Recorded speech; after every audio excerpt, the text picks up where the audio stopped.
Yes. There we go. So good evening, everyone. My name is Hope Wabuchi. I'm the honored founder and president of North Shore Pride. We're a nonprofit organization with a mission of education and advocacy on behalf of the LGBTQ plus community here on the North Shore. We are so grateful and so excited for this community forum. I can't tell you, I have been beaming ever since Michelle La Poetica said that she would participate and have this amazing panel. So, and I thank you to T. Nash, who introduced me to Michelle La Poetica. So you don't want to hear me talk tonight, so I'm just going to give a brief introduction, and then I'm going to let Michelle take it over. I do have to do some housekeeping items. First of all, just to let everyone know that we are recording this so that we can post it and make it accessible to all people and all persons who want to learn about this particular topic. So I just want to let you know that, and we'll offer some opportunity at the end to ask the panelists questions. This very esteemed panel of participants and activists. I am so honored to be in their presence. The title for tonight is Who is Gladys Bentley? Exploring the LGBTQ plus life and the times of Gladys. And we're doing that through the eyes of these amazing panelists. Michelle La Poetica Richardson, I have to tell you, when you look at the list of things that this person does, amazing. Radio personality, spoken word artist, event coordinator, event host, provides a space to heal through the power of magic of the creative arts. She's a proficient in simultaneous interpreting, graphic design, entrepreneur development, business consulting, and certainly, as it's so evident this evening, person-to-person networking. We are honored, North Shore Pride is honored to have you and the distinguished panelists tonight. I thank you, Michelle La Poetica. Please take it away. Thank you so much, Hope, and thank you everyone here that's a part of this evening. Today, we explore the life and times of Gladys Bentley. And, you know, I'm humbled by this opportunity, and I'm so grateful to be here with the people that are here, you know, that said yes. And they will have an opportunity to introduce themselves to you shortly. But first, I'd like to say that, you know, what brings us here is that a world and a lifetime ago, there was an unapologetic and incredibly talented creative soul by the name of Gladys Bentley. In a time where stereotypes led to societal cataclysm that stole peace, freedom, reputation, career, and so much more from the members of the LGBTQ plus community, Gladys Bentley chose and rose to be her, or perhaps themselves, had these pronouns been available back then, and did so with grace, did it with exquisite talent. And, you know, those of you that have not heard of Gladys Bentley, you have the opportunity now to learn a little bit more. So we're going to share a video with you in which they will give a brief summary for a very vast, robust life. And again, take notes, write down, you know, jot down, and do research. Gladys Bentley is just one of countless great people that had to suffer adversity, that had to suffer injustice, that had to suffer inequity, and so many other things more that are considered negative and detrimental to the thriving of any spirit. So today, we talk about how times have changed and not, through the lens and view of four amazing panelists from four very different walks of life, who have all chosen to represent and identify themselves in different ways, but in very many similar ways, very similar to Gladys Bentley, unapologetically themselves. So ladies and gentlemen, I present to you this video of the amazing and talented Gladys Bentley. I do apologize in advance in case there is technical difficulties, because I'm just learning as well. But I'm going to share this video. Pay attention, listen, and listen with your heart, with your minds and your spirits. And may this guide you to have your own conversations in your own homes, with friends, family, and so on. So here we have a little bit about Gladys Bentley.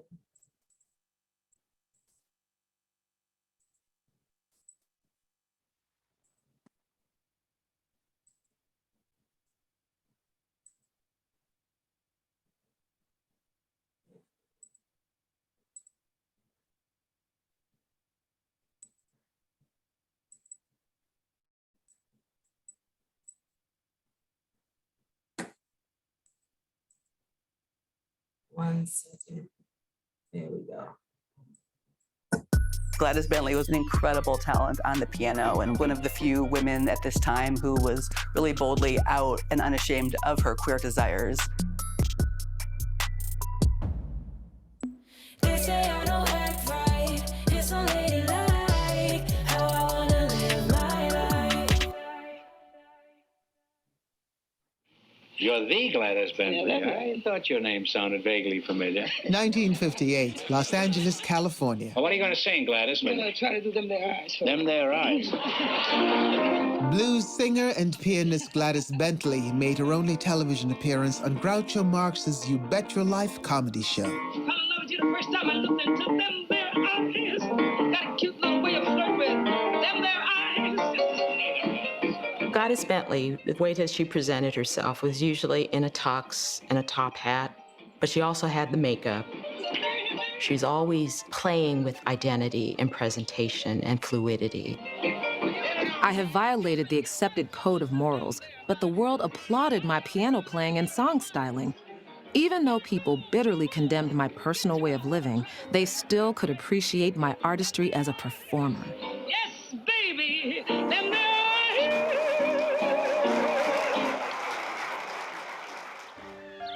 Gladys Bentley was born in 1907 to a working-class family in Philadelphia, Pennsylvania. Her father was African-American, her mother an immigrant from Trinidad. It seems I was born different. At the age of 9, I stole my brother's suits and began to feel more comfortable in boys' clothes than in dresses. Early on, she knew that she was attracted to women. She didn't feel like her body represented who she was. Her parents are concerned about her budding lesbianism. They take her to doctors hoping to cure her, to make her a quote-unquote normal woman. We have the rise of medical experts who study the science of sex, who are introducing terms like homosexual and heterosexual. But most doctors at this time saw same-sex desire as pathological.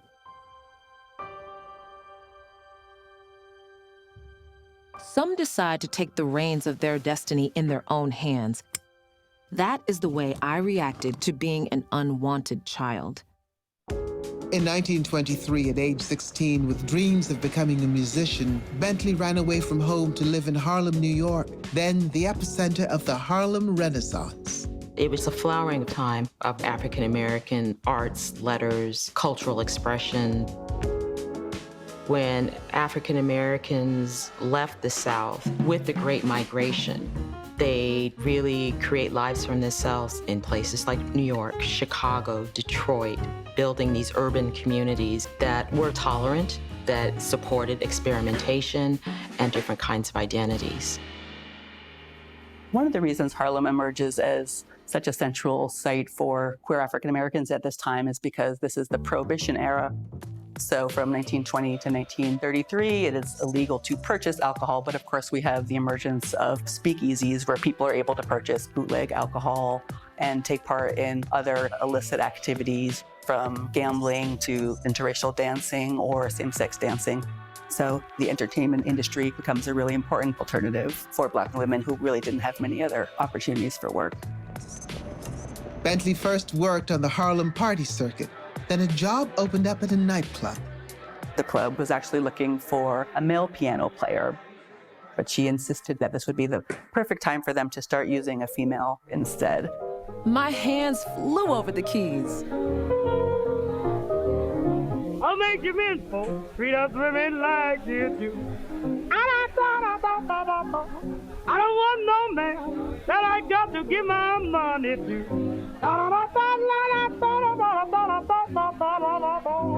When I finished my number, the applause was terrific. I was offered work right on the spot. Bentley soon became a headliner at various clubs and theaters. We have clubs such as the Ubangi Club, where Gladys Bentley performed, which are appealing more to explicitly queer audiences. We have what's known as the pansy craze going on, this interest in queer culture that white people had in this period.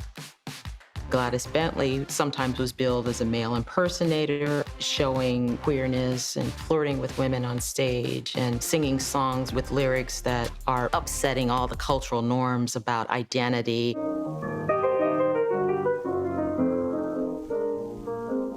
That big gorilla, a woman killer, and I ought to know. Bentley's lyrics were known for their bold content, highlighting her cross-dressing tendencies and her feelings towards women. She was not the only person who cross-dressed. Ethel Waters did it. Marlene Dietrich did it. Women, in their own ways, were challenging conceptions of what a woman could be. So bad, pretty, pretty. Gladys Bentley represents this lyrical and sexual prowess that women like me can wear on stage that is not ladylike. Stage is gon' lean, so fresh, so clean. For them boys and skirts, the butch, bald and jeans. My name is Charlotte Ammons. Freak, convene. Sook like Charlotte, perfect connect like. I am a musician, writer, and television producer. I need to lose some sleep. I need the struggle, resistance, and the karmic relief. Just knowing that Gladys existed and existed so proudly and so openly changed my life and completely gave me license to be all the things that I am. Black, Southern, queer, an artist. And so I started writing this record called Twilight for Gladys Bentley to reimagine Gladys in the body of a hip-hop artist. Gladys, today I'm wearing armor in honor of my father. Tomorrow overalls for my aunts, my mama. Gladys used the popular music of her time to make a statement. I used the popular music of my time to make a parallel statement. In 1928, Bentley began a recording career that would span 2 decades. She traveled to clubs all over the country and inspired characters in several books. The clubs where I worked overflowed with celebrities. I had made my mark in show business.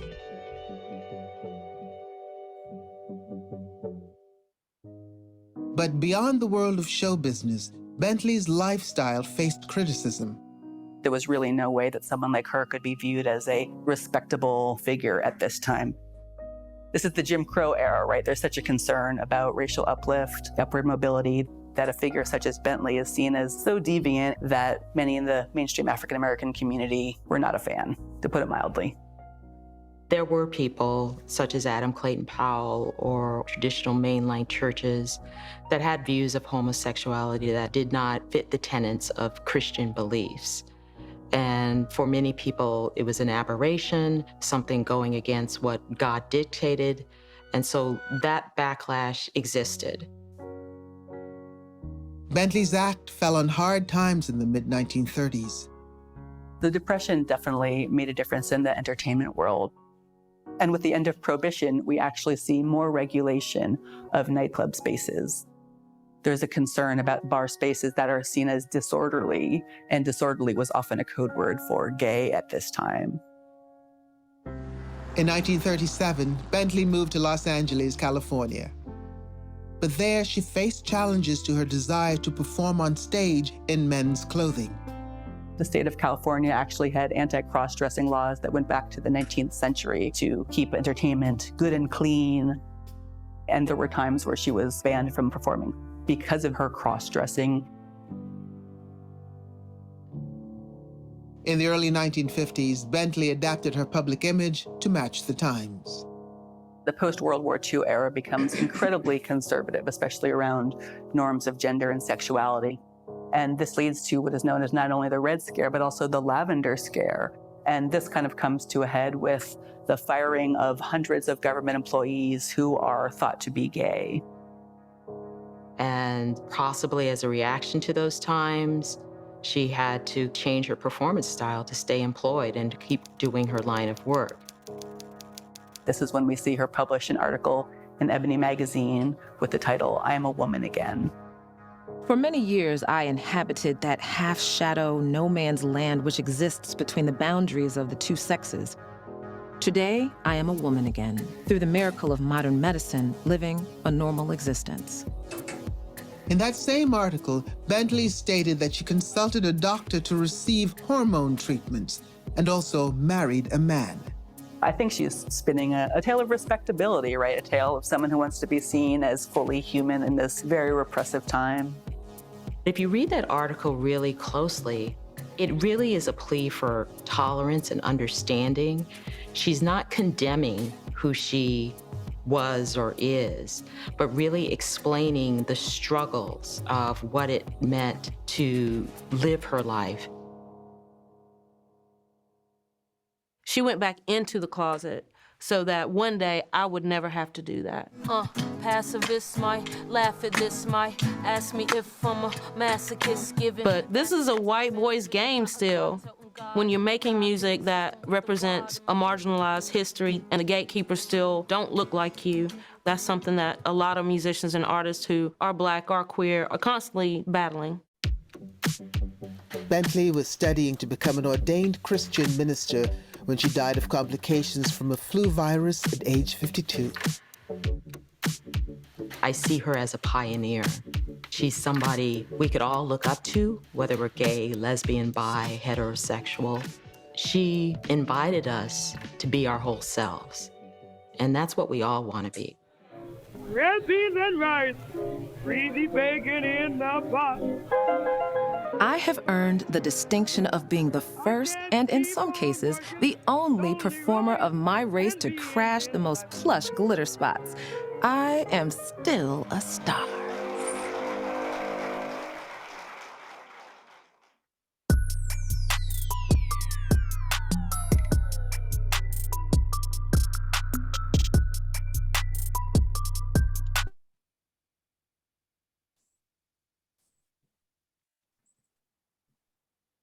Okay.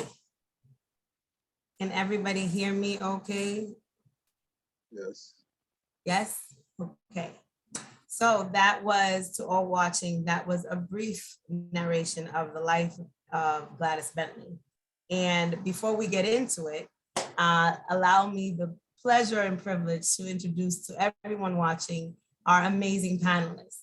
And I don't know where to start. Oh my God, they're all so awesome. Okay, so let's start with Free, talk to me. Tell everybody who you are. Tell everybody about you, because I could talk, but I'm gonna choose to. Hey, peace and love to everybody. First, I want to say thank you and show my gratitude for allowing me to be in this space, for allowing me to share my voice and my truth and my story with everyone. I'm humbled to be a part of this panel and to have this conversation with you. So I want to thank you, Michelle, and North Shore Pride for having me. Where do I begin? I am a spirit living a human experience. You know, I am a poet, a multidisciplinary artist by way of spoken word and, you know, creative. I consider myself a creative and organizer, you know, of working spaces, of spaces that I needed or that I need. And so, yeah, that's who I am in a nutshell. Thank you so much. Thank you, Free. And please put in the chat your contact info in case anybody wants to contact you, social media, things like that. Sure. Next up, my beloved Reese Joel Love. Hello, my love. Hello, how are you? Good. Hello. So everybody. introduce yourself to the people. Tell them who you are. All right, my name's Reese. You know, I go by he, him pronouns. Artist. I'm very low key. You know, my artist, I don't do it like to perform for others. It's more like my therapy. You know, I battle with depression, anxiety. So I've been writing probably since 11 and started with spoken word, went into, you know, rapping, sort of kind of singing. And I'm just laid back, you know, cool guy, laid back. That's pretty much it. Wonderful. Thank you so much for being a part of today, Reese. I appreciate you. And Tanya Nash. Tanya Nash, introduce yourself to everyone, please. Let us know who you is, what you do, what your magic is, what's your superhero power. Well, hello. I'm glad everybody's here to join us. My name is Tanya Nash. I go by T. My pronouns are he and him. I am just I'm like lost for words right now just to be on this panel, to even be surfacing this topic with everybody else on here. I am a community activist. I was born and raised in Lynn. I own my own business, my own home care business. It's called Tops Passionate Home Care. I volunteer in different communities, and I'm also a proud member of North Shore Pride. And it is a delight to be part of the North Shore Pride. It's just been a very, very exciting journey for me. It's just uplifted my spirits in all different ways. I mean, we all can go on and say what we want about, oh, what we did, what we have out there, what we don't have out there, but I found my family. So I am just overjoyed with all of this. And I have to say, and it's just by word of mouth that I'm here today. So thank you, Michelle, and Hope and the rest of the panel. I will get to know you, but it is a delight to be part of your world. Thank you so much. And Reverend Gregory Perez, first of all, can I tell you how excited I was to get a yes from you to be a part of this? Because when I went through Aviva, a magnificent member of the ECHO organization. And I said, I need somebody from the faith system that can come and be a part of this panel. And your name came up with many accolades and many compliments. So thank you so much for bringing faith into this conversation, especially after some of the things that we heard in this video. Having your perspective is incredible. So thank you for honoring us with your presence and your experience. So now that everybody's introduced themselves, we've all watched this video. We all heard the things said. We all heard the things that transpired during the life and times of Gladys Bentley. So, I guess I'll leave it open to whoever wants to jump in and start. To those watching, all of us have come together here with hopes to encourage, empower, inspire you to be brave, to own who you are, to love who you are, to accept who you are. And there's a process to all of that. You have 4 magnificent examples of what it's like and what it could be like, and their vision of what it will be like if they have any say in it, honey. So whoever would like to jump in first. I'll start, which is perfectly fine. Thank you, T. Oh, you're very welcome. Pleasure. If I can say that me and her come in comparison with a lot of things. Gladys Bentley is somebody I just got introduced to through my friend Michelle. Not too much knowledge of I don't have too much knowledge of who's around me as far as gay or queer or bisexual or of any of that.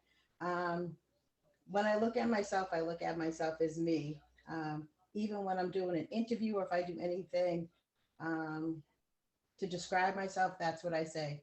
Because, I came out in like 92 and still didn't know what I wanted to be. Either I wanted to be married to a man or if I wanted to be with women. I had the best of both worlds, so it didn't make a difference to me. But at the end of the story was I am who I am today. So I did go through a lot of obstacles coming out. I mean, your family turns on you, people turn on you, people think of you in different aspects when you're out there. I remember my brother saying he didn't want to go to my wedding because he thought he had to dress up as a clown. And I was like, what does that mean? So I was kind of lost with that. But then he told me what that was all about. And it all became the rainbow colors. And the rainbow colors were only clowns wore them. So I was like, okay, fine, we'll take that. Once I heard that comment, then I knew how hard it was for me to identify myself as who I am if I was to listen to that. So what I did is I just kind of avoided that whole situation and just brought myself out and just being me I got a better,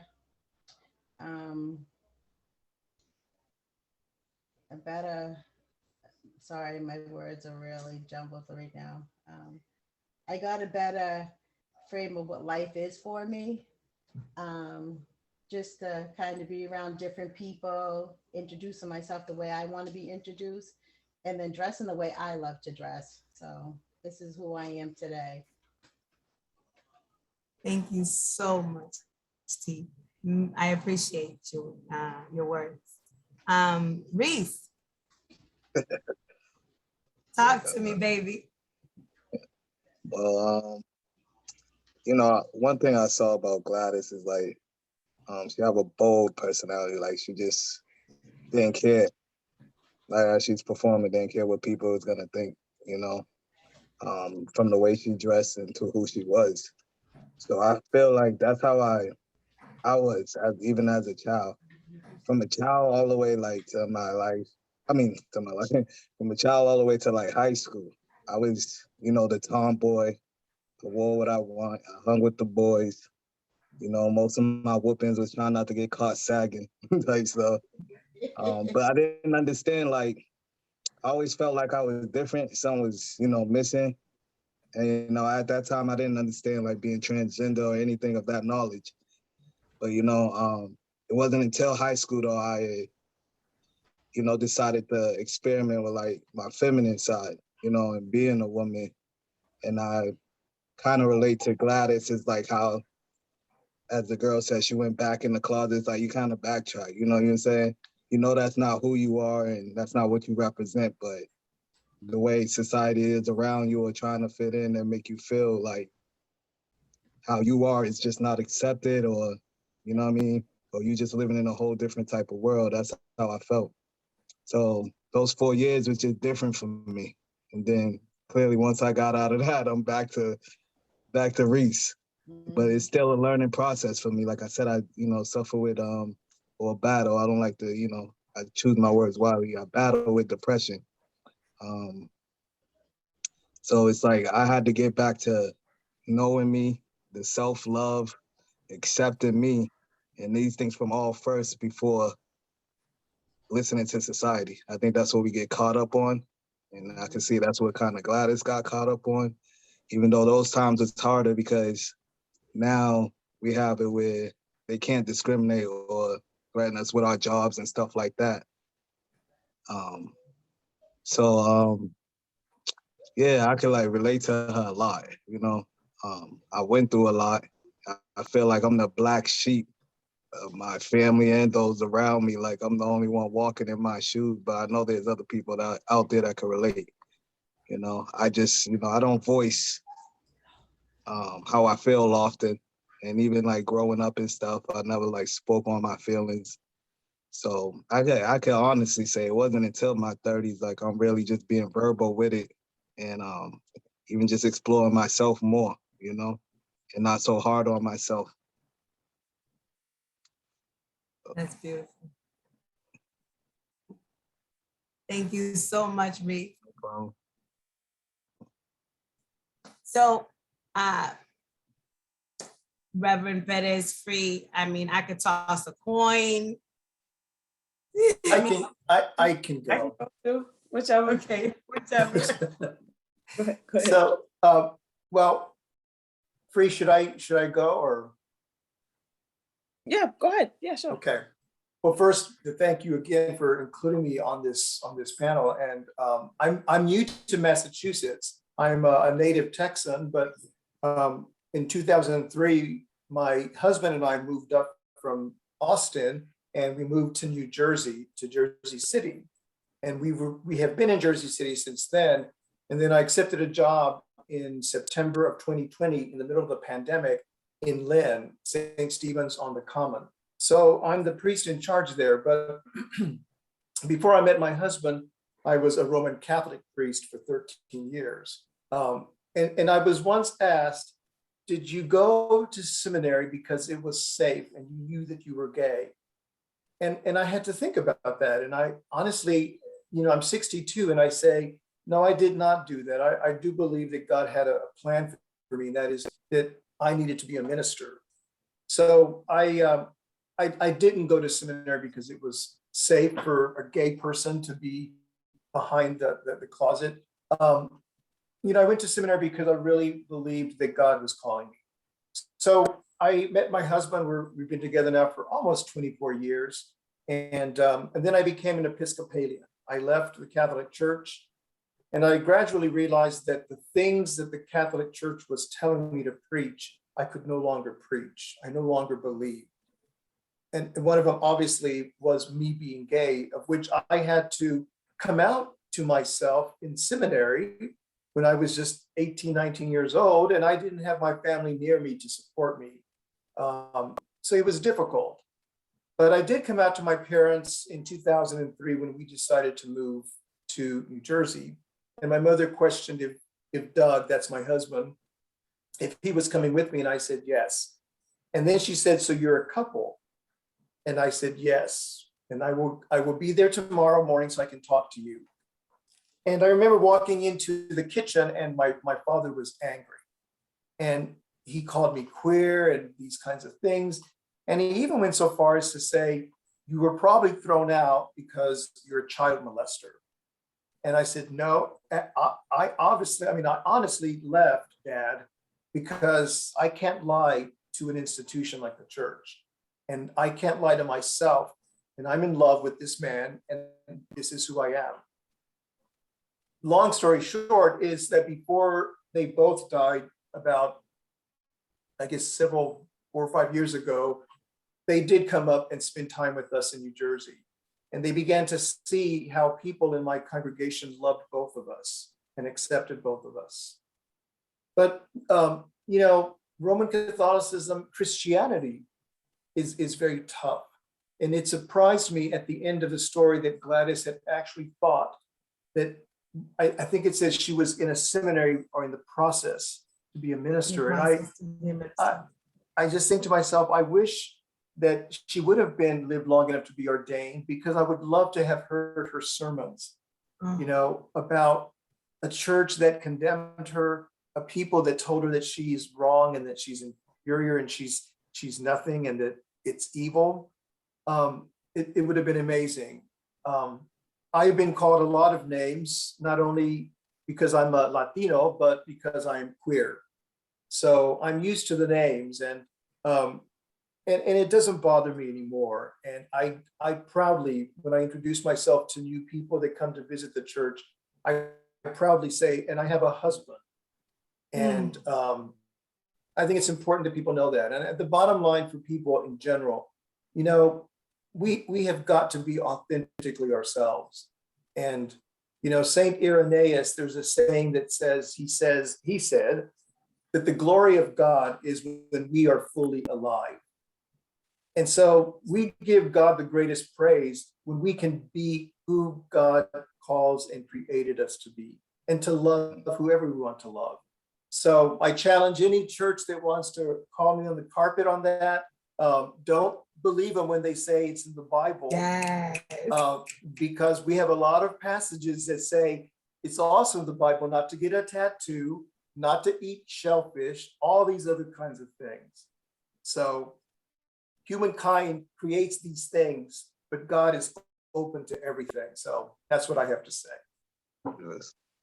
Thank you so much. I invite you to come to St. Stephen's. We had an active pride group several years back before pandemic. So Greg, I remember that. Thank you so much. Yeah, and there was, it was a woman who was running the church, right? Back then? It was a woman, Jane Gold, and Jason Cruz, who runs Raw Arts in Lynn, was working for us. Okay. Yeah, he also helped put that together. I would love to have another Pride event at St. Stephen's. Yeah, that was actually a wonderful thing. Yeah. I just heard seeds being planted. That's right. Roots are coming out.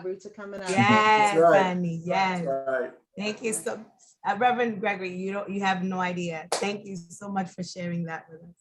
Thank you so much. Free. Talk to us, Free. Yes. Man, I'm so happy, Greg, that you respectfully, you told us that we could call you Greg, but I want to respect you as a reverend as well. But Greg, appreciate that. We friends now, Greg. But respectfully, I appreciate that, that you went before me and I appreciate you being on this panel, because I hold a lot of, my truth or my story, a lot of it comes from, spirituality, being raised in Catholicism, in the Roman Catholic Church. I went to Catholic school and, for elementary. I went to Catholic high school, for my, freshman, sophomore year. So very much so being raised, for part of my life in a Catholic church, and knowing at a young age that, I was attracted to women and not fitting in. I relate to Reese in terms of feeling like the black sheep around me, and having, parents that weren't okay with queerness, that wasn't okay with being gay or the way that I dress. My mom used to constantly buy me women's clothes, and until I became old enough to buy my own clothes, and things of that nature. But the church was super, I'm super spiritual. So like I always had a connection to God and spirit, and, being in a church or being raised in a church that demeaned or disregarded or shunned or hated or, gay, right? It's not okay. That was an offset for me. Like that was a place where if I didn't have anything else in my life going right, and I was to lean on God, to be told that, God was not okay with me, was tough, as a young person growing up and trying to figure out my own identity and being surrounded by spirituality, but also spirituality that, hated me, right, in my eyes as a young person. So, I appreciate you being on this panel because, and sharing about your story and being a part of, the Catholic Church and what that was like for you, in part. I resonate with that. And so much of, Gladys's story, when we watch that, and I resonate with in terms of, when you talk about cross-dressing, I hate that word, I'm sorry, respectfully, but, the cross-dressing or, trying to fit in, like, as much as I'm proud or as much as, there's so much enlightenment in her story, like I feel sad, about it as well. It's very disappointing because as much as she was a pivotal figure for us, for me, she's inspirational in that regard as just being an entertainer, being in the face of so many people as a public figure, and being bold, like Reese said, being bold and brave and out there, but then watching her retract, what I'm saying? And feel like because she wasn't accepted or because she didn't have the support that she needed to thrive and to flourish even more, that she turned on herself almost, like it was. And that part for me is sad, to see and to watch and to hear.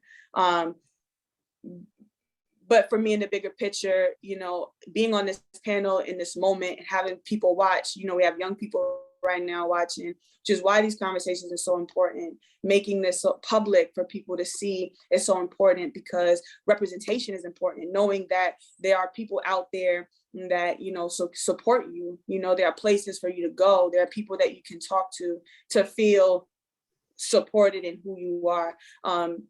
And, there's so many parts to it. And I hope that we continue to dissect it and talk about the video in our lives.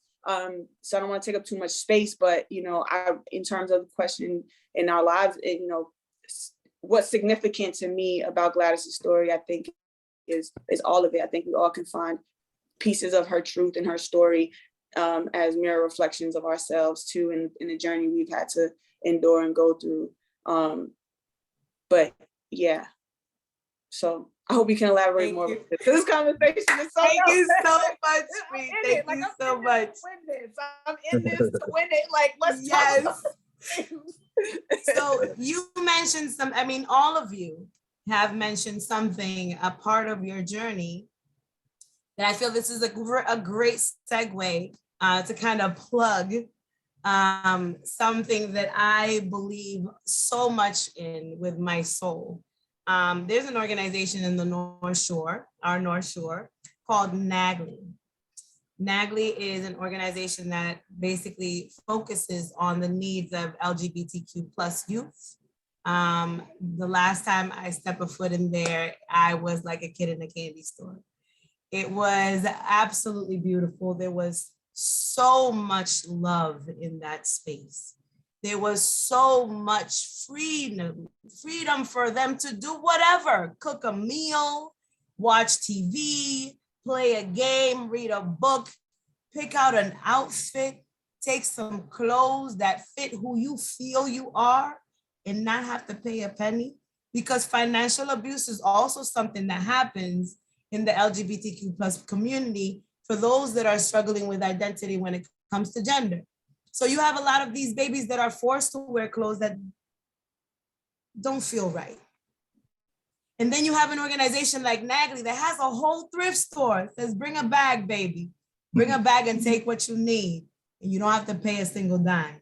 So to those of you listening, if you have clothes that you want to get rid of, if you have something that you don't need, please donate to NAGLY. Find them online. They're located in Salem, Massachusetts. NAGLY is NAGLY. I'll be putting their information in the comments, in the chat. But look for organizations like NAGLY in your area if you're not from the North Shore, because as you can very well hear and see, it's absolutely necessary.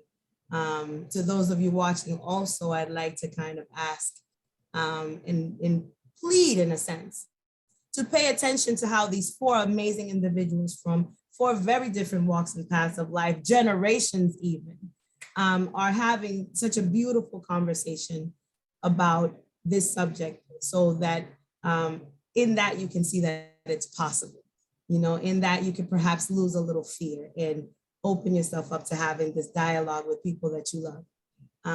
So moving forward, I'd like to ask all of you, you know, of everything that you've come to learn about Gladys Bentley, what part do you feel like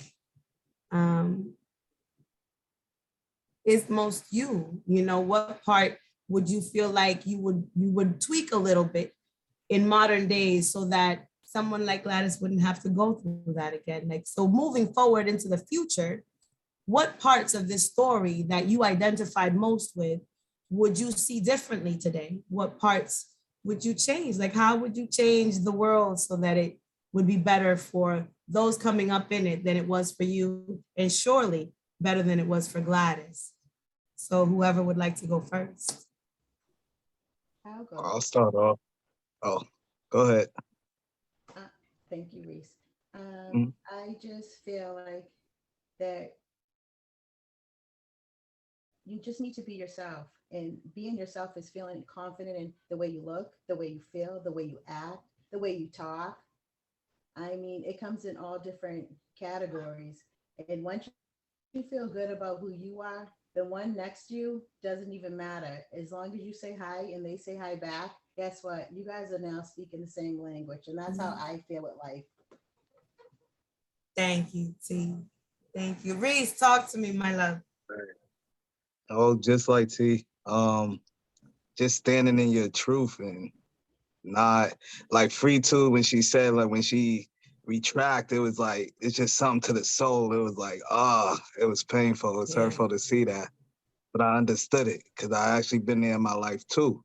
So it's like, that's one of, I try not to regret nothing in life, but that's just one of the main things that I just wish, like, from birth till now, I just would have just stayed in my truth and just fought whatever was gonna come at me. Not too much I would change, because I am a firm believer, like, on the duality of good and bad. We need this to build our character. Some stuff we need to go through to make us who we are, to make us, you know, stand in our truth even more firm. So, you know, that's only one thing I was just like, I kind of felt it, you know. She went all the way like, like, but, you know, I understood those times are totally different too. Like, I feel like me and my personality in those times, I wouldn't have survived. They would have probably killed me off because I'm hard-headed, I'm a big bull. Like, I'm gonna stick to my course as much as I can, you know what I mean? So, I understand it was different timings, but that's just one thing I wish I would have changed for her. Thank you, Reese. Thank you. Free, I see you nodding. Yeah, I mean, because I'm with what everybody's saying. Again, it's what can I do going forward? We talk about the trajectory, we talk about youth, we talk about how can we use our own experiences, our own journeys to help, the next generation or young people, live a safer. I don't know if we can't guarantee safety right in this world, but what can we do to contribute to the world that we live in? I think again, this is one of those things, for us to continue to be out loud about our own selves, to be out loud about our own journeys, to be out loud about who we are, it is key. And if we have the ability to create spaces for other people to be out loud in their truths, then I feel, for me personally, I feel an obligation to do so, within my reach, within my own, arm's length. And that's what I will continue to do for as long as I can, for as long as I have air in my lungs. I will continue to try to create spaces, to be a space, to be a safe space for someone else, is important for me. And no one situation is too small. If you can help one, right, a ripple effect or a domino effect. If there's one person that shows up to the live, if there's one person that shows up to the forum to listen, best believe that if that one person walks away with something, there's 20 others that'll hear about it later on, and those 20 people would tell another 20 people. You know what I mean? And so that's King, by the way. Shout out to King. He always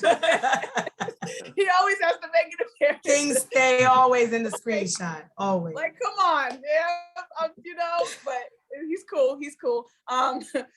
But yeah, so that's what I would say is really just being out loud and continuing, if you can, create spaces or be a part of spaces that are willing to amplify your story and your voice in a positive way.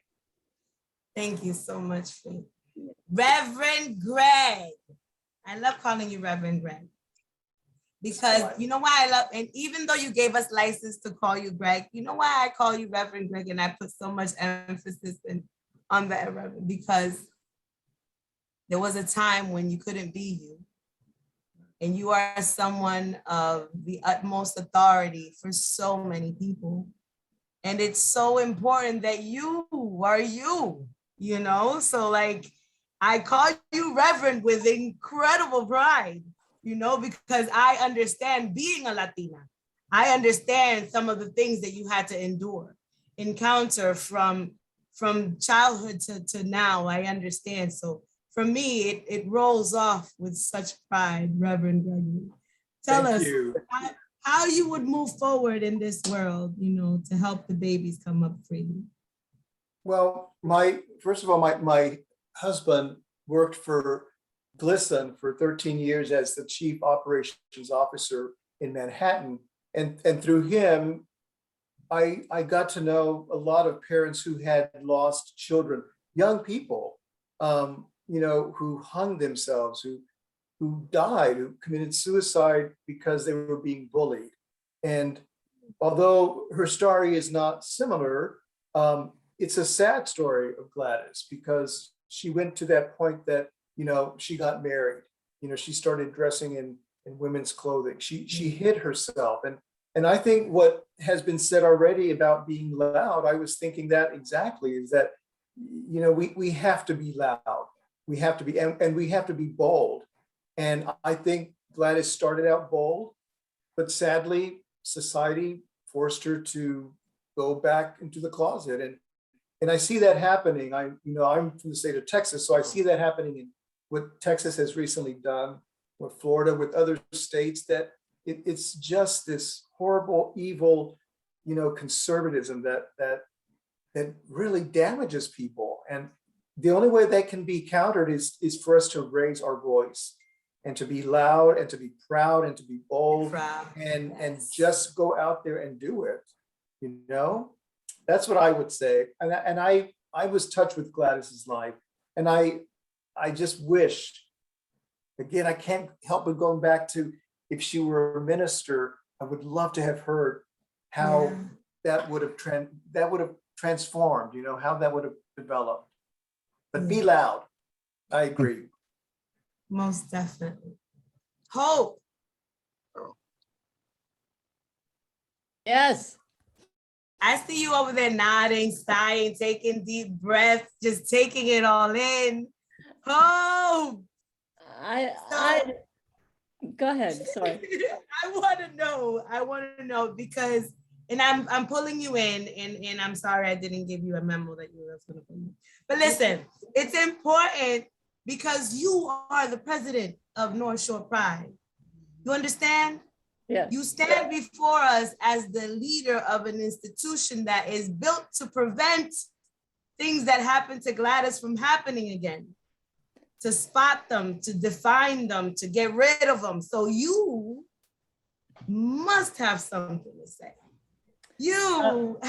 Getting to where you are, having understood Gladys's plight and journey in life.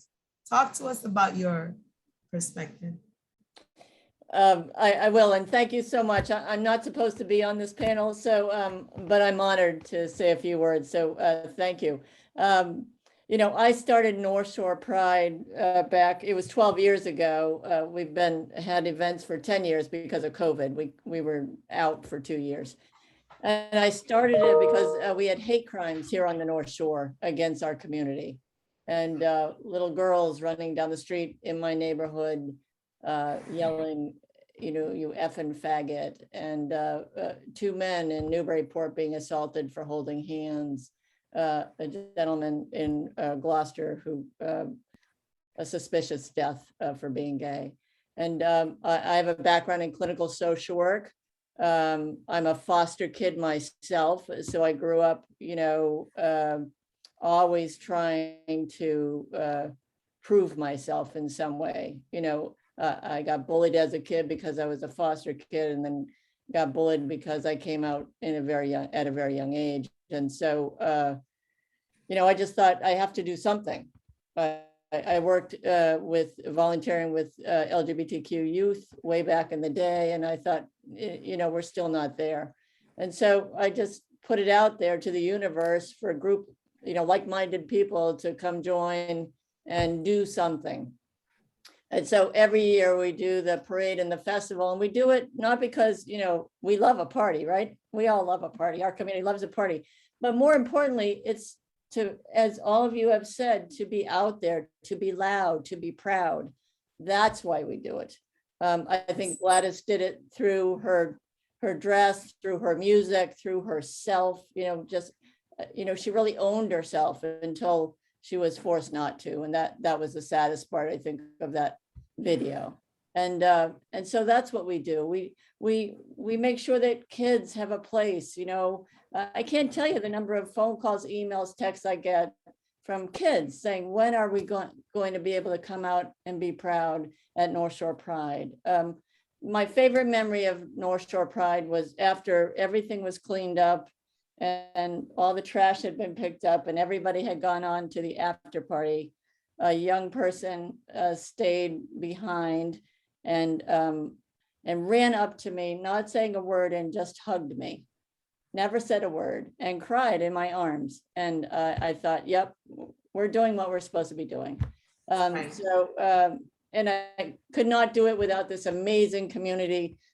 Some past board members who are on this call tonight. Thank you, Sherry, and the present board members. It takes a village, it takes a country, it takes a community to do what we do.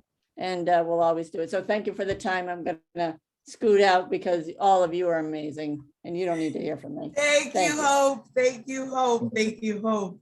Thank you, Hope, for giving hope. not just through your name in essence, but through the work that you do, through the work that you've done. You know, I want everybody to real quick. Lane, do we have any questions in the audience? I know that Lane is busy doing his background thing. No questions that I can No see. questions. Lots and lots of support. And I want to shout out that we're bi-coastal tonight. We're joined by a group of 30 plus high schoolers and teachers in Seattle, Washington. Yes. It's really Hello. We're glad to have you with us tonight. So yeah, no questions, but yeah. So the class from Seattle, okay, I'm gonna have to put you on the spot, honey. So you're from Seattle, a totally different part of the country. Do you have any questions? We have poets, we have MCs, we have activists, we have faith leaders, we have organization leaders. My loves, ask questions. You have time. This is an opportunity for you to learn a little something, maybe get a little something that you need to apply to your own lives and create your own spaces. So if you have any questions, today's a great day. Any of you, not just the class in Seattle, anybody tuning in. Shout out to my mama. I see she on here. Yes. Thank you for tuning in, mama. So listen, we've had, and Hope, I'm so glad that you came on here because I want to point out, the various shades that, display on this screen right now, and how we've all come together in peace, love, and harmony in the name of love, in the name of Gladys Bentley and her story and her history and the injustices and the bravery and all of that comes with her story. And I thank each and every one of you. Oh, we have a question. I thank each and every one of you for being so open and so bold and so brave and just being here. Thank you. Who has the question? I see you. I see you, beautiful. Talk to us. Hi. Hi. I'm Sherry, and this is Jessie Littlefeather. And, hi, Jessie. Hi, Sherry. Hey, welcome. Hi, Dee. Hi, Hope. I'm a past board member in North Shore Pride, and this is my partner, Jessie Littlefeather. We're both Native American Two-Spirits. And I should just speak for myself, but I'm sure Jessie will say something too. We're both just sitting here listening and nodding our heads and saying, oh my God, I can totally identify. I can totally relate. You'll have to forgive my memory with names, but the movie, the film that you showed of that beautiful woman. Gladys Bentley. Thank you. Thank you. Yes. Thank you. Please pardon my memory issue, but no worries, my love. No worries. Just nodding our heads and saying, yeah, she's awesome.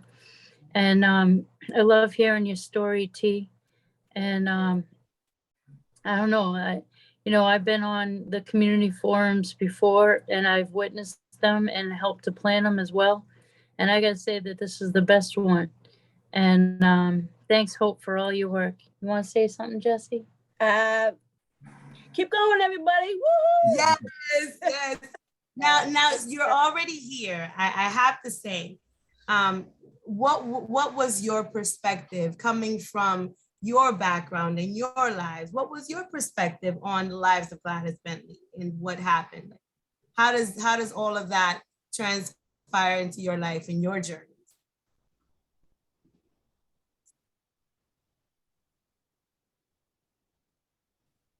I'm sorry, are you talking to us? Yes, my love. Yes. Yes. Oh, I'm sorry. Yes. You came on here and I can't help but want to give you both the opportunity to talk about, and if you'd like, you could listen, no pressure. As Free says on her podcast, no pressure. But if you'd like to share, something that you felt you connected with deeply with Gladys' story, you're more than welcome to go ahead and do so. Well, I talked a lot. Do you want to say something? No, you talk a lot. Go ahead. Keep talking. I'm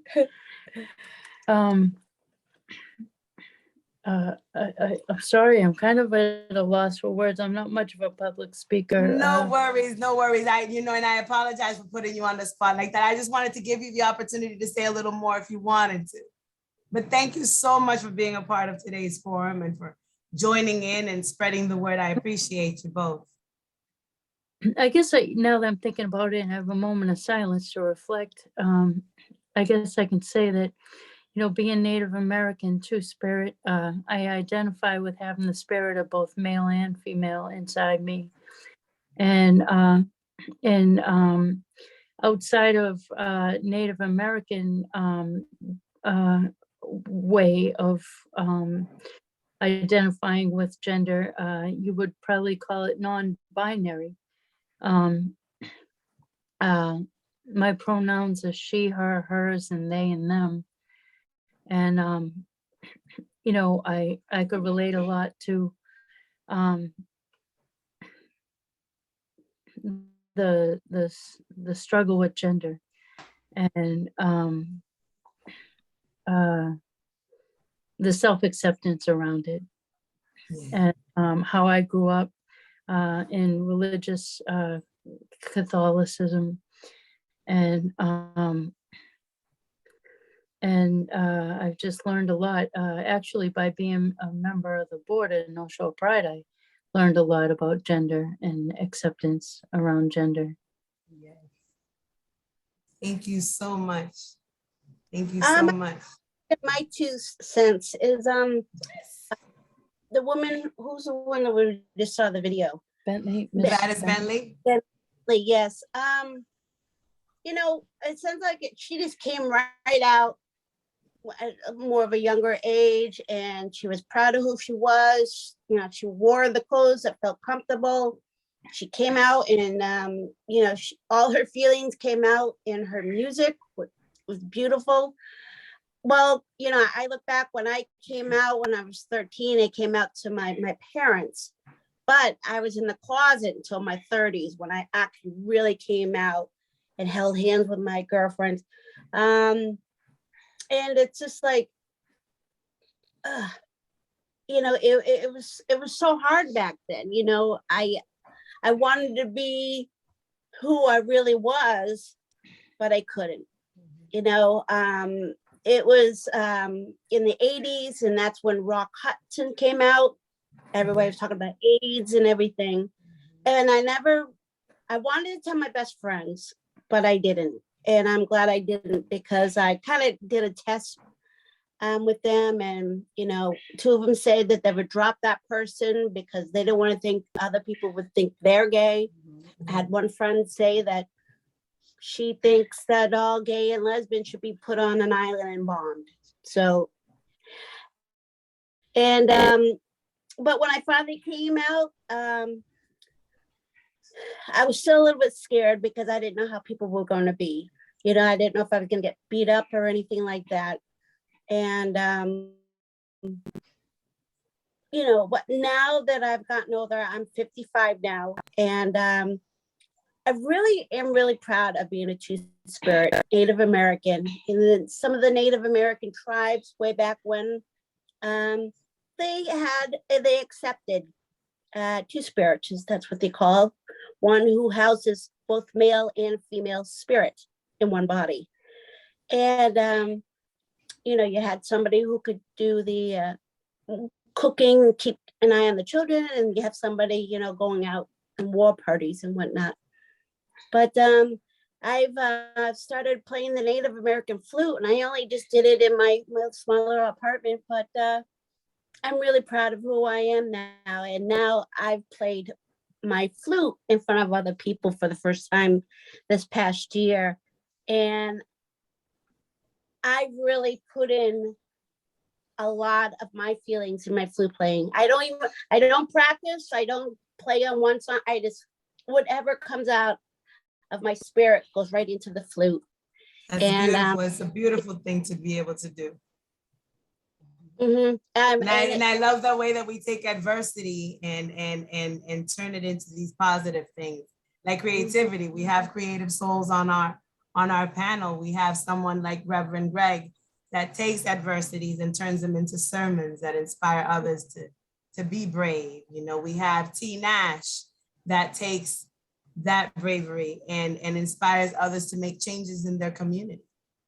You know, we have Reese that empowers people to make that decision and to come out and just be unapologetically you, and Free that does the same thing, and both of them go ahead and write poems about it, write lyrics about it. So thank you, all of you. All of us here today have really done something incredible, you know, to demonstrate how people from different walks of life can have this conversation and how it's possible to thrive as who you are, as how you see yourself in a world that tries to tell you what to be, what not to be, who to be.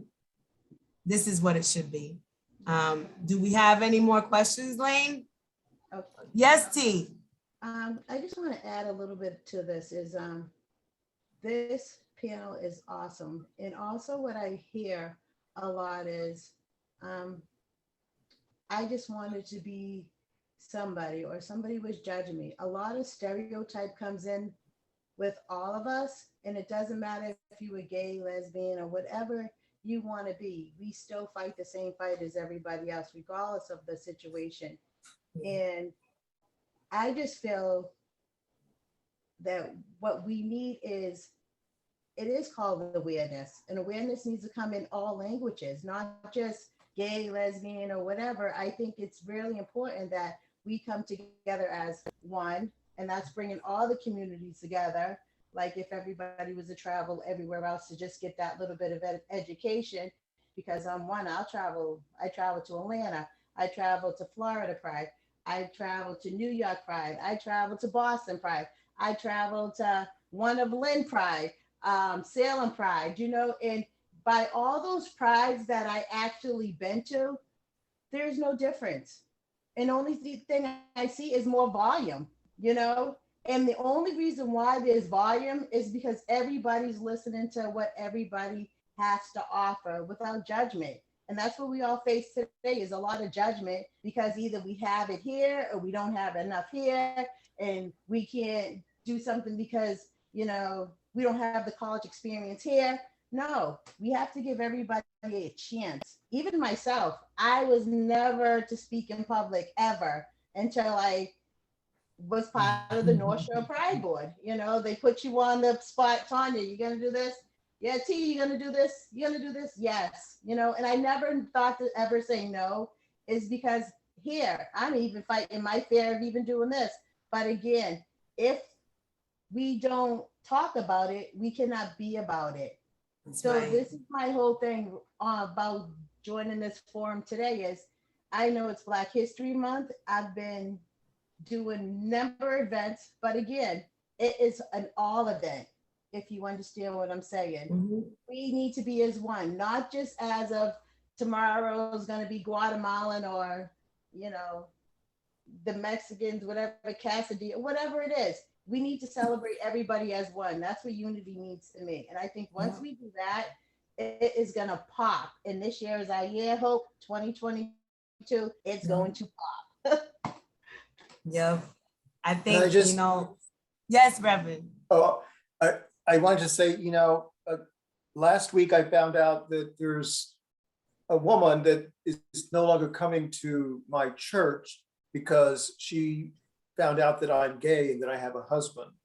And that saddens me, but at the same time, I'm not sad.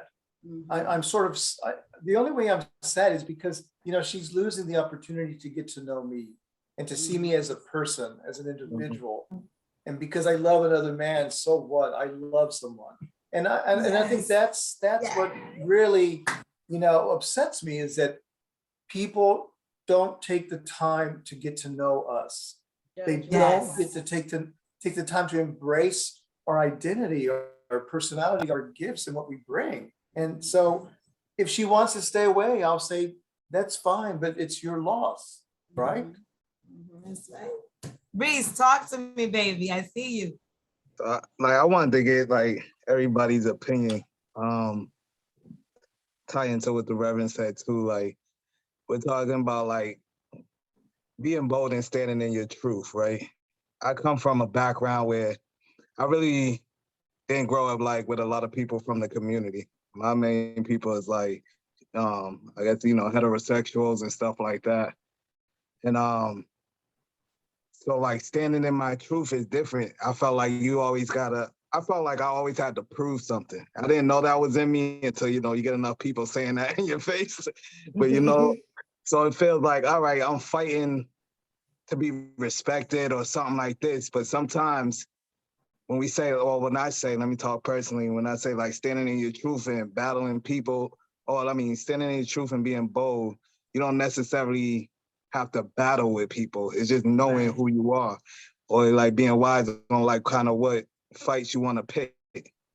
So coming to like, in his example, somebody don't like you because, of who you love, or simple as me being trans, like I can use an example from pronouns, again, called the wrong pronoun.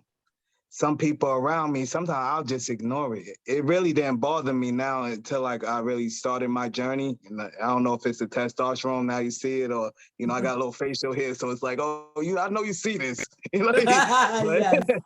But it's like, I used to didn't sweat it. Then I have friends, they'll be so mad around me like, yo, why ain't you saying that? You got to speak up or whatever. They're not respecting you. But it's like, I know who I am. Why am I arguing with that person? You know what I mean? So it's like I just want to say like, I kind of went back. So I don't know if to speak up or, stand in my truth. Like, I don't have to fight every battle. Like, is that good or bad, I guess? Just because coming from the community and stuff, I see like there are a lot of people out there fighting for our rights and fighting for different stuff and to be respected. But I kind of battle with the two because I wasn't around that, like, Yeah, I totally got you, Reese, because you know something? It's so funny that you say that because coming out, I felt the same way, but it was crazy. I felt this way around my own people that were me, if you understand what I'm saying. Oh, Like, it exactly, yeah. wasn't a friendly welcome. And I'm just like, yo, we're all together. We're supposed to be having a good time. We're supposed to be all coming out together, whoever we want to be. This is supposed to be our safety net, right? And then you got them so mean mugging you in the clubs, and you're like, yo, where am I really at? But I found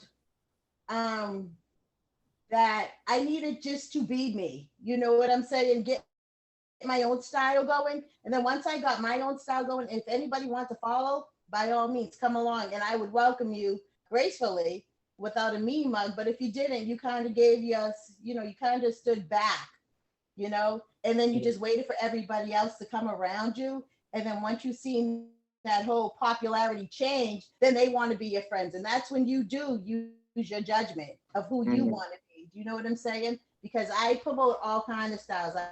I promote straight, gay. It didn't make no difference to me where I am or what I am. I always had to stay me. Do you know what I mean? So what you're saying is absolutely right. Just because you're in trans, and I know being trans is a big deal because it's a big stereotype again, because you want to be called he. He is very special to you is because this is who you project yourself as. But if somebody else accidentally slips up and says he, she, because I still get confused because I just don't understand it all sometimes myself, but it's not a disrespect to you. It's something that you need to just correct, if you understand what I'm saying. Right. And I'll go silent. Like, I'm just used to not saying nothing, like, unless I kind of, how they say, let it pile up and then boom, might overreact type, Yes, you know what I mean? But like I said before, it didn't bother me to like certain people around me. So I don't know if I'm picking up them, because I already knew like who my truth is. I could just be picking up their energy type. Now this little stuff is starting to be, starting to nitpick at me. Like, no, what I'm seeing now is you're on a panel with all different kind of styles going on right now. If you can use us as a judgment, use that barrier because this is good energy. if there's someone with a negative energy coming your way, that's not somebody you need to explain yourself to. That's confrontation. You don't need confrontation. What you need is, you want life, and we live for love, kindness, joy, and we just want to have a beautiful life like everybody else. I am a mom. I'm a dad. I'm a nana. I'm a talk about it. Oh, you went out. We can't hear you. We can't hear you. You lost the sound. Oh, something happened. No. Right. Oh, T, we can't hear you. She says, T, we can't hear you. Oh, can you now we can hear you. There we go. We lost the goodness. Listen, whatever you were saying sounded powerful. It was sounded profound. powerful. Yes. I felt the depths in your body language, baby. Like, for real. It was there, definitely. My mic didn't shut off too much, but Reese, it's just all about just being who you are, seriously. And don't let anybody judge your character, because let me tell you, you work hard to get to where you are today. We work hard to get to where we are today. All of us work hard. And you know why? It's because what they said, we have to speak out loud so people could accept us. And if they don't, it's okay. We have many, many more family members, which I call my family members, which I love so much.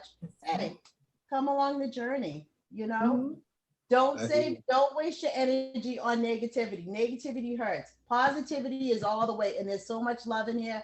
Just continue your journey. You look great. Congratulations. And continue doing what you're doing. Thank you. Yes. I appreciate that. Free, I see you with your hand up, Free. I'm so happy. I got a couple of things to say, but I want to speak from the perspective. My pronouns are they, them. And I choose they, them because I got tired of, first of all, I bask in both energies, right? As I got older, I learned how to balance both energies.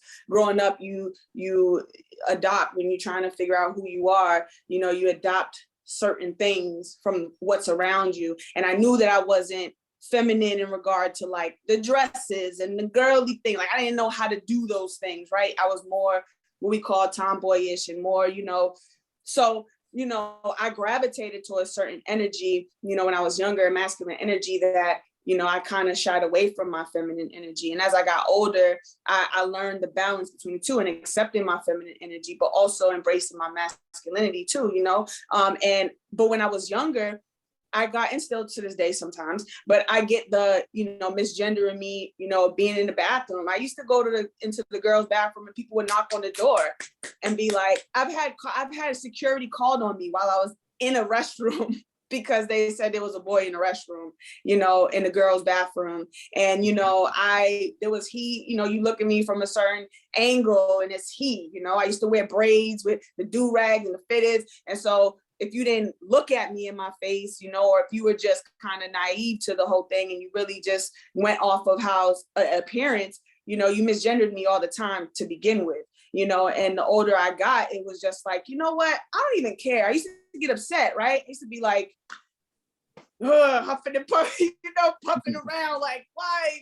And then eventually I was like, you know what? Whatever. Like, I feel both of that. I'm he, I'm they, I'm her, however you feel my energy is today. I could be she to you today, he to you tomorrow.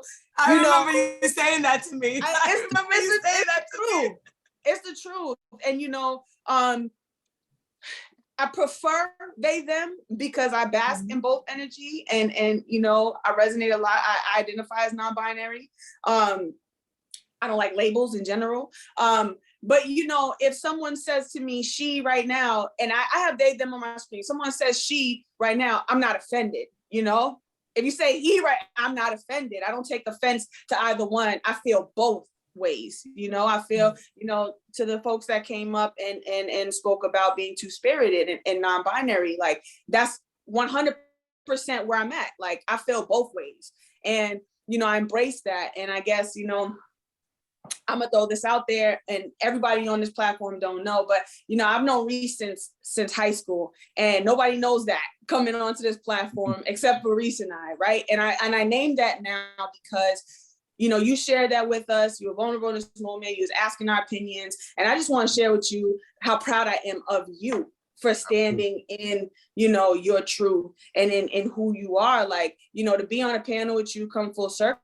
We're 30 some years old. High school was, you know what I mean? Like 2 decades ago at this point, that like to see you and, blossom and really affirm yourself and love on yourself in a way that's true to you is beautiful to witness. And I felt important, I felt that it was important for me to say that to you because like, I see you like everybody else here that doesn't know you, and they see you for what you present. I see you for knowing you for so long that to see you today, you inspire, me. That's humbling to be sitting on this panel with you right now. I really feel inspired by you. I feel like, stop it, Michelle. I'm sorry. Yeah, we need Kleenex. We need Kleenex. I don't mean to take up space, but I do mean to take up space because it's important, and I'm just proud of you and whatever it is that you have been doing, in the battles that you face and how far you have come, keep doing that, you're doing something right. And I'm extremely proud of you for what it's worth, and to see you here today and to speak, very profoundly about your truth and with so much confidence and so much like you so present in this moment that, I love that. Like, I adore that. And I'm so grateful that you're here, because people need to be able to see this, being trans in general. Like, we still got people, we talk about queerness or being gay or trans or whatever, like it's a pastime of people getting killed and murdered. That's not a past life. That still happens today. That is a current time. This is something we face every day. And, to stand in your truth and be firm in that is truly inspirational to anybody that's watching. And I hope the high school kids are still on here, the 30 plus kids, because, there are young people that need to hear you, that need to see you, that need your voice, whether you do it through your music. Earlier, you said you create, for healing. Right? It's for your own therapy. It's not necessarily for the masses, right? And I resonate with that because that's how I started, right? My poetry was for me. It didn't matter what anybody else thought about it. It was like, nah, I need to get this off, right? But the moment that someone came to me and said, your art, your voice, your story changed something in me, was when I knew that I was walking in my purpose, when I knew that I had to take ownership of the gift that I was given, and be able to use that as a tool. I still continue to use it as a tool for my own well-being and therapy, but at some point, that's a gift. You have a gift, I know you to always be creative, and the fact that now you are coming out, you're standing in who you are, coming out with your truth within your music, within your writing ability, within your creativity. Like, please keep doing that because this world needs your voice. This world needs you and your presence. And I'm proud of you. And I had to say that. And thank you for allowing me the space to say that. But, I definitely appreciate you, truly. Yeah. And I gotta say the same, my love. I gotta say the same. I'm so proud of you in so many ways. I'm proud of everybody on this panel. It's and particularly Tanya Nash and Reese Joel Love. In particularly, I signal you out because y'all are really not about public speaking. Y'all are really not about, being out there, kind of exposing yourself. Me and Reese do the poetry thing. The Reverend is always in his pulpit. You know what I'm saying? So like, this comes easy, but for you to break through all of that, to come here and stand in your truths and speak your truths and give hope and love and light to so many watching, thank you. Humbly, on my behalf, on behalf of North Shore Pride on behalf of everyone watching. Thank you, all of you, so much for your perspectives, for standing in your truth yesterday, today, tomorrow. Thank you for joining all of those that joined. Hope, thank you for giving me the opportunity to bring these amazing souls together. Are you kidding? Are you kidding? It's just been amazingly wonderful. And I do want to close, if you don't mind. I just want to say a few thank yous. The takeaways that I had from tonight, from Reese, listen to me, stand in your truth. From T, I know who I am, be yourself. From Reverend Greg, this is who I am. We have got to be authentically ourselves. We have to be loud and proud and raise our voices. From Free, pieces of ourselves and mirror reflections of ourselves. I'm in this to win this. Be out loud about your own journey. Create spaces for other people to be out loud and be a part of spaces to amplify your voices. Michelle, you've been amazing. I want Lane Glaster West. Put your camera on, Lane Glaster West, because we deserve a round of applause for Lane, who coordinated this whole techie thing that I have no clue how it was done. I just want to end by saying I am so grateful on behalf of the board of North Shore Pride for all of you who joined us. To the students, thank you from Seattle, Washington. I'm amazed and blown away. So thank you so much. Don't forget North Shore Pride Parade and Festival, June 25th, Saturday, June 25th. We are there. The interfaith service, Thursday, June 23rd at Tabernacle Church in Salem.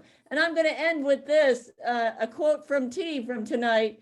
If we don't talk about it, we can't be about it. Sonny. Thank you all. Good night, all. Join us at northshorepride.org. Yes. Good night.